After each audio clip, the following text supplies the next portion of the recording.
quite interesting. The winds are coming from the north, other side of that building. You can see where the building is blocking the wind there. The water is like shiny because the building is blocking the wind. Nice calm wind, calm waters right there. As I headed east from Fort Pickens, I tried to stick to the shore and had to stop at Laguna Beach and walk out onto its huge pier, Russell Fields Pier. There were some people fishing here, but nothing elaborate like the remote-controlled baitcaster like the other one. It was still quite cold, so the beaches seemed almost empty despite how beautiful it was. I bet it's a rare sight to see these beaches so empty.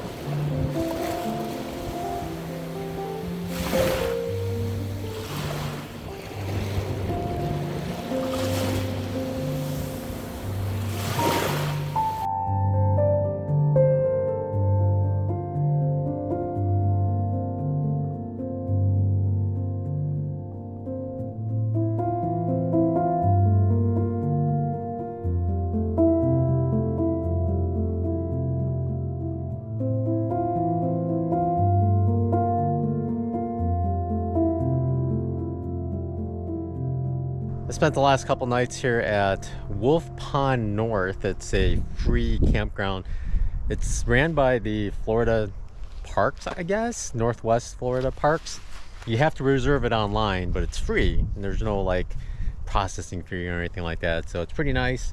There's a good limit. There was a limit of so many days. I forget, probably like 14, which is customary. There was a pit toilet and garbage cans, like little garbage cans, and they all have these little covered areas, so it's really nice if it's really sunny or rainy. Get some protection, but you do have to watch it when you walk around because this is an equestrian camp, so there's horse poop here and there, so I have to look down, not at the camera, as I walk. Right now I'm about to head out on the Florida Trail. Actually, it's right up there. This part of the Florida Trail is the real Florida Trail. It actually, coming from south to north, it actually goes north of where I am, and then it dips south and then follows the road for quite a bit.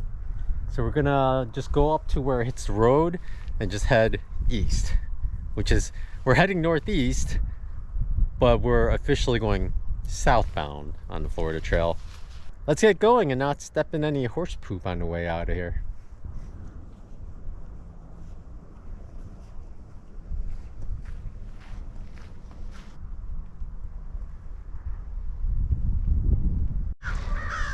Some of these are my footprints, but see all these little prints?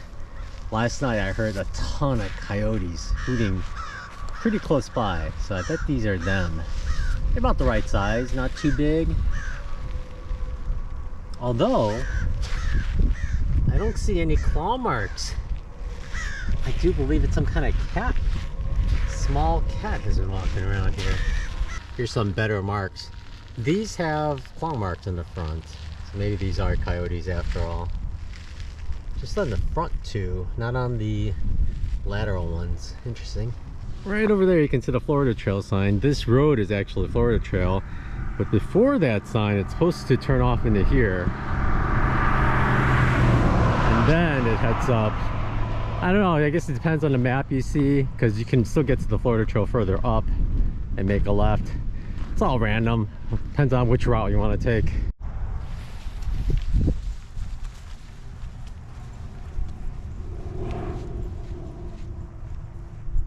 Here we go. It's Florida Trail, Florida National Scenic Trail.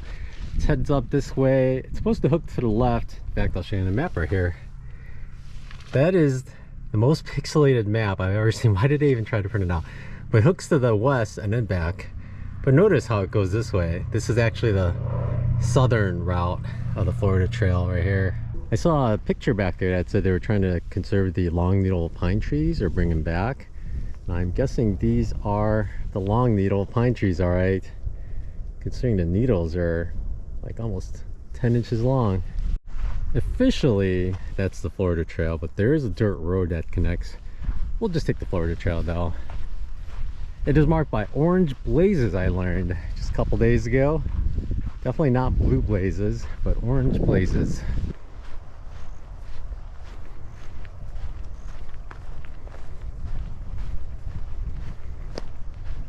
These long needle pines are quite interesting. All their needles are in big clusters. A cluster, cluster. They're not like other pines you see where it's like 2 or 5, you know, just random number. But these are just like big old clusters every time in a branch. They look really nice. It's very similar to like the palmettos around here, how it's like a branch and then a big cluster of leaves form. It's like really similar layout. This is a nice bushy example of a sawtooth palmetto. If you notice the stalk down there, it's very basically sawtooth on both sides, and it's like a big branch and it hits the cluster and all the leaves shoot out. And it's quite interesting how the leaves like split at the top. There's 2 points and there's a gap. You know, before coming here, I don't think I've ever seen palmettos, or if I did, I just kind of ignored them, but pretty cool seeing these. I'm not sure how many are backpackers or thru hikers in general, but once you do one thru hike, you spend so much time looking for camp spots that as you hike, you're always looking for good camp sites. And that looks like, I bet that's a common Florida trail campsite. It's pretty flat, there's no water anywhere nearby, but the trail is basically on this road right here. And it's pretty level and the grass is flattened out. At least 2 or 3 tents have stayed here. No fire rings or anything, but definitely a good campsite. Right next to the campsite, I know there's this lake down there, but it's pretty far down. But it looks like there's a little trail here, so people might take to go get water if they have to. It's kind of a bit of a haul, I guess, but doesn't seem like it's as far down and up as water sources on the AT itself. I always wonder though, like, are alligators in those lakes? I just don't know. Just heard some bird chittering at me and I was curious what it was, so I pulled up Merlin. If you don't know, Merlin is a really nice app. It listens to the sound of birds and it can actually identify them even from the faintest bird calls. And I tried it and it didn't pick up anything, and I thought, oh, I forgot to download this area. And I looked and the only thing I had downloaded was Europe still from my trip from last year. I forgot to get all the United States ones. So I guess I'll do that later because it's going to use up some battery to download. The Merlin databases are quite large if you want everything. I think I'll just stick with Southeast America for now, United States, and then later on I'll just download all of United States and Alaska as I head up to Alaska later this year. So for now, no bird IDs, and it looks like another great camp spot. The trail is off to the left and there's a little side trail that comes down here, and you can see this nice open area with plenty of shade too. The only catch is it looks like it's flattened out because of water collection, so if it's going to rain a lot you have to be careful not camp out here. It's going to all drain into here. In fact, it's higher ground all around, but it's pretty level and there's good shade. Pretty nice camp spots. Maybe between there it's a little higher than the others. Good camp spot. I see no footprints anymore, but it did rain a bunch last night. All I see are raindrops in the dirt. Even with tree cover you get tree drops, so you don't get clean footsteps. It's mostly just textures from the raindrops. I figured this would be a good spot. Maybe later in the year as more people come north. Our first big obstacle on the Florida Trail, people laid out a whole bunch of branches to get across. Let's see how I do here. Ooh, I wish I had my trekking poles for this. So far, the branches are staying above water. Alright, gotta come back across that, and it's up onto the trail again. I just wanted to hike out to this marshy lake and then go back. It's 3 miles out, 3 miles back. That's not bad for a day hike. 6 miles.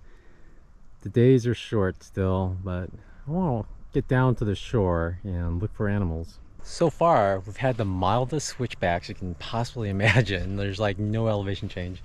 But there's this little side trail. It seems like the Florida Trail keeps going this way. But this, can't tell if it's people or animal made. I'm gonna take it. And there seems to be a metal structure over there, so I'm gonna go over there and check it out. If it gets too soggy, I'll turn back, but Yeah, let's explore. It's kind of overgrown. It's soft, but it's not wet. So I think it's okay to head down. There are no signs saying no trampling.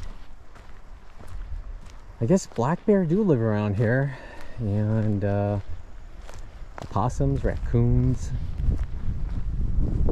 So far, not too bad. Looks like reels. I see now. This is Little Porter Pond Campsite. This is a campsite here. There's a couple of benches. No tables or anything like that, but still benches are really nice. No firings, but you can tell this is well trampled. I guess people just go get water from the lake. Are there alligators in here? Looks like the Forest Service does maintain this area. Looks like it's all mowed. People set up tents here, most likely. It's really close to the water, but it looks like it's mowed flat just for people to recreate. Oh, and there's a big, oh, it's a turkey vulture. Is he gonna go in the water? I don't know how well you could see, but the water is very shallow here. It's gonna be hard getting water. Thus the logs, it looks like. So you can step in the logs a little and get a little deeper, but it's clear, but it's just really shallow. Suppose I've got water at worse places where it's so muddy when you squat down to get the water, your feet just sink slowly. So you have to constantly shuffle side to side, because if you stay there too long, your whole shoe get under the mud, and the mud can pretty much suck it right off your feet. Let's head back and go back. Actually, this is about as far as I want to go today. It's pretty nice that there's a little campground here. I'm glad I came out here just to check it out. Recently I saw a movie on Netflix. It was about Erin from The Office, the secretary Erin, but she played a character where she's getting divorced and she decides to go do a guided backpacking trip on the Appalachian Trail. But what's funny is none of it is on the Appalachian Trail at all. You can see from everything, but it had me interested because it's about the AT.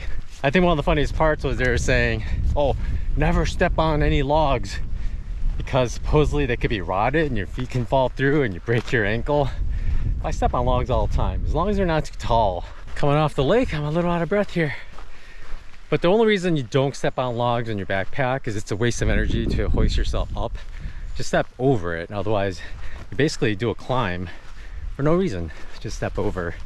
But when they're really small and it's muddy and marshy, oh yeah, totally step on them because they're way firmer. And the argument that they could be rotted, you can tell if it's rotted or not. It's not a big deal. Most are not that rotted. And if they are, you can tell. I took my jacket off. It's starting to get warm. It was supposed to be sunny all day, and in the morning it was kind of wispy clouds. Now it's clear sky where the sun is. It's gonna be a good solar day. I left my solar panel out. I'm always hoping by the time I get back that the wind hasn't knocked it over. That I've been producing 0 watts for 3 hours. Hopefully it's okay, but yeah, it's nice and warm. Just in a t-shirt. I'm wearing jeans right now. Thought about wearing shorts, but it's really windy, so I thought I might get a little cold. Kind of forgot how it feels to just walk on these trails when you're by yourself. There's nobody anywhere around, nobody where you feel obligated to talk to someone. You just focus on the trail. You don't even have to focus that hard because it's so well marked that you could just kind of let your mind go blank. And it's so peaceful. I totally forgot how it felt actually. It's really nice, and just looking around, it's a new environment, looking for animals. Forgot all about it. It's nice hiking somewhere brand new. Just a completely new area. I've never been to Florida. Well, I've been to Florida, but I've never gone hiking in Florida. So it's pretty unique experience. Been to Florida with my parents, my family before, but the other times I've been to Florida, well, were for conventions. We actually went for a blackberry convention somewhere, or I think in Orlando. And then I also did the Walt Disney World Marathon and half marathon several times. I did the marathon 3 times. I did the half marathon twice, so consecutive years. The first year I did the marathon, that was my first marathon, and then I heard all these people, they had multiple medals and they were jingling everywhere. And I looked, And I found out if you do the half marathon on Saturday and do the marathon on Sunday, it's called the Goofy Challenge. So you get a Donald Duck medal on Saturday, a Mickey medal on Sunday, and then the Goofy as well when you finish on Sunday. 39.3 miles over 2 days. It's not a super lot for some people, but it's a lot. 2 days in a row. And it's nice because when you're there Saturday, you still have a long day. You could go out and do whatever you want. Like I went and saw a Cirque du Soleil show there one time. Really nice. I even got called on stage. I sat in the first row to treat myself. I got called on stage and they gave me a little honorary Cirque du Soleil performer card. I don't know where it went, but it's pretty funny. And also one of the performers talked to me. He said, "Don't move." It's the first time any of those performers ever talked. We meet again. I'm not gonna cross and leave the camera and come back or anything like that because I just want to get across the dry feet. I don't want to risk it. All right. These guys are having a lot of good times here, just flying around me here. A whole bunch of them. I don't know if I'm like right where there's a thermal. There's no reason for them to be flying around like this right above me. They're getting close too.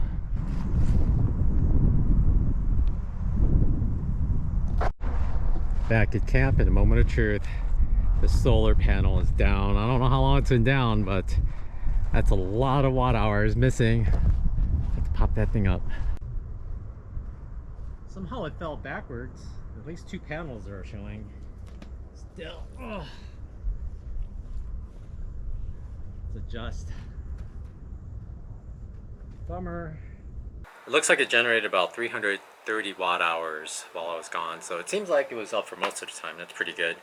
But my little solar generator thing, it's a 300 watt hour thing I got to trial and I'm going to make a review about.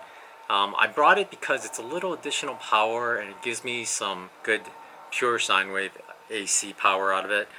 So I'm testing it out and so far so good. I plugged it into the solar 12 volt outlet and it's been charging while I was gone. I was hoping with the sun as strong as it is that I would generate enough power to charge the batteries as well as charge that.